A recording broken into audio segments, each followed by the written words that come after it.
Hey, how's it going today, everybody? My name is Will Tran with the Filmmakers Code, and today we're talking about cinematic dolly movements. Honestly, a dolly or a slider should be in the gear of pretty much every single film that you shoot. We never shoot a film without one. At the same time, there are a couple other things that you need to understand about using camera movements. That is the speed of the movements and the motivation of the movement. The speed of the camera movement is determined by how much impact you want the movement to create. For example, if the pacing of the scene is slow, we're not going to be using extremely quick camera movements, but slow movements in order to add to the scene. And with a quicker paced scene, obviously we would probably use faster camera movements. Second is the motivation of the movement. Why are we dollying in? Why are we parallaxing? There are always going to be reasons as to why we would move the camera. That reason could be as complicated as we want to emphasize the screaming of a character, or as simple as it keeps the film engaging. We'll go over several reasons as to why we'd use these movements as we list them off in this video, but be creative with these shots, experiment, and find out what movement makes the right impact and makes the most sense in your shots. All right, now that we got all that out of the way,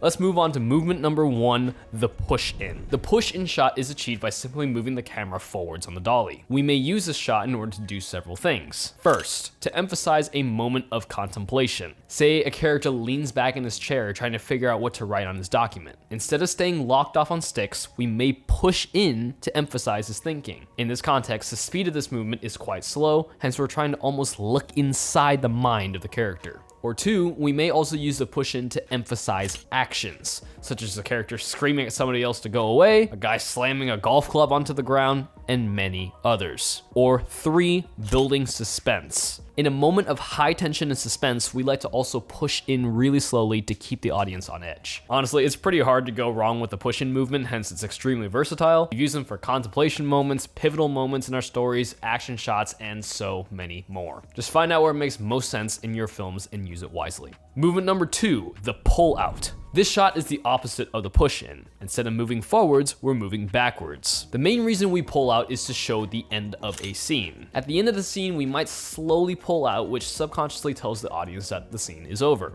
At the same time, we may use it to track someone or something as they move towards us, or reveal more of a scene by moving backwards. Movement number three, the parallax. The parallax is done by moving the camera in one direction and panning in the opposite direction. This is a movement that we see in literally every movie that we watch. Personally, this is my favorite movement as it is, in my opinion, even more versatile than the push-in. We use this movement in many different ways.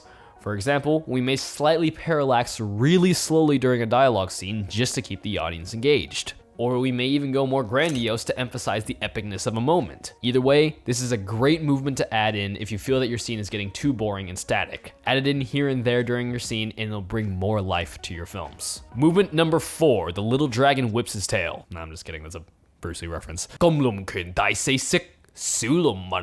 Movement number four, tracking or trucking. This movement is pretty much just moving left or right to follow the subject. If somebody is walking in a certain direction, then we'll obviously be moving with them in order to keep them in the frame. This one honestly doesn't require too much explanation. It's pretty much just following the subject wherever they move. And all right, those are our top 4 camera dolly movements that we use in almost all of our films. Now, figuring out when to use which movements in which shot of your film is something I obviously cannot do for you, considering it's your film. And you need to logistically figure out which shot needs movement, which movement, or no movement at all. Overall, the best way to get movements on the fly and figure out when to use what movement is, you guessed it, practice. You have to be putting in the hours in order for you to be able to pick and choose camera movements that make the most sense for every single one of your shots. Hey, real quick, I just want to let you guys know that we just launched our brand new $27 mini filmmaking course. We've got 10 value-packed informational videos that'll take you from zero to an expert cinematographer in just 10 days. We're also going to be adding some extra downloadables in the future, such as aspect ratio calculators, LUTs, and some templates for you all. I'm even going to throw in a really quick discount code for you all right here, so use this at checkout and you can get 45% off.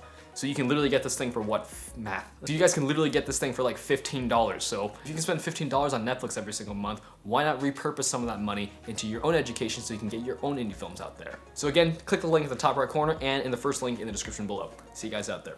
But other than that, that's all we have for you in this video. Like always, if you have any more questions, please let me know and I'll see you in the next video.